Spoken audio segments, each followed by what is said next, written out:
doing a walk on the Flagstaff Super Light. Starting from the front here, you have your electric plug jack. Up, down switch. Got a little light switch on the front here. Behind here, you have two 30-pound propane tanks. You will have two 30-pound propane tanks.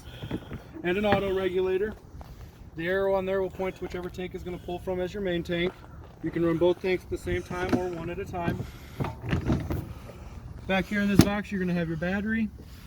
You'll have two 24 DC 100 deep cycle batteries. And then right here, you're going to have your battery cutoff switch. When it's turned the way it is now, no power can come to or leave the battery. To turn the battery power on, you'll flip the switch up, and now you have battery power.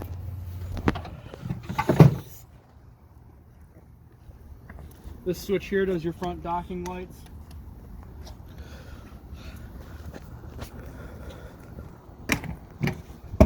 Gonna pass through storage here. A couple of manual override cranks. This one here will be the manual override for your slide out.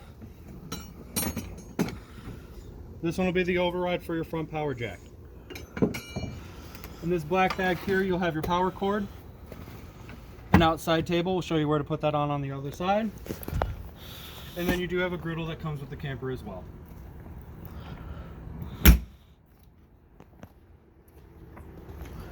Right in between here, you'll notice that you do have one of your gray tank dump portions. And right here, a little bit more storage.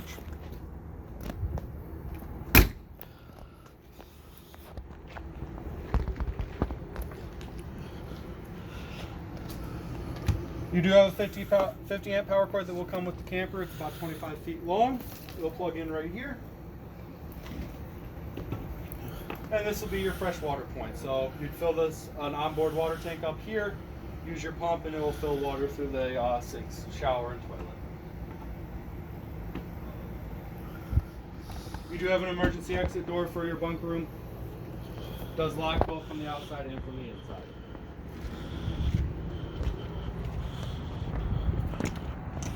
Here's going to be your water connection point. First off, this one right here, this is going to be your city water connection. This would be if you plugged in like a regular city water garden hose. Hook up right here, automatically pressurizes the system. This one here is going to be your black tank flush. You'll put a hose up to here, turn it on, make sure your black tank is open, and it'll help flush out any solid waste stuck in the tank.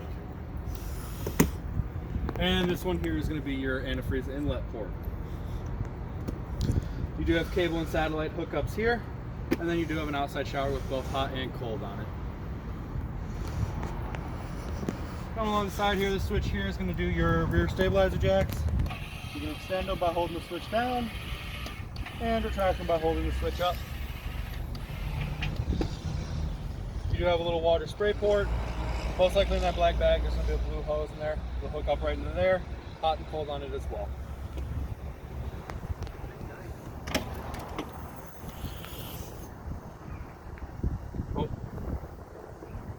Here's going to be that blue hose that'll go in your outside spray port. Out here you do have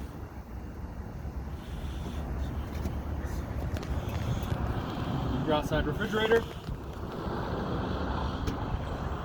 And on a swing out here, you're going to have your outside grill. Propane disconnect line here. We'll run down to the propane disconnect right here, run off the tanks on front of the camper.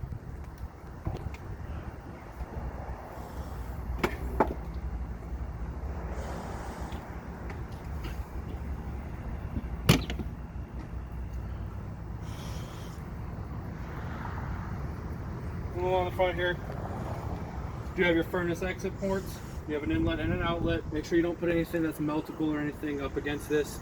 It does let off quite a bit of hot air.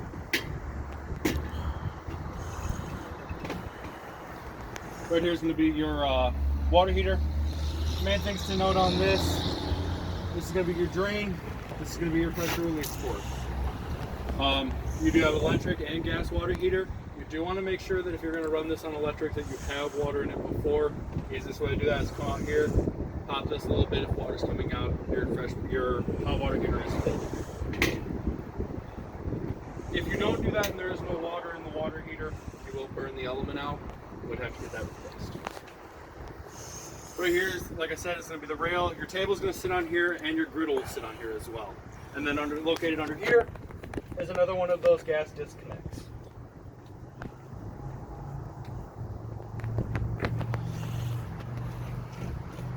Outside 110 outlets and an outside cable cord. So if you wanted to take the TV from the inside, you can put it and mount it outside so you can watch TV outside.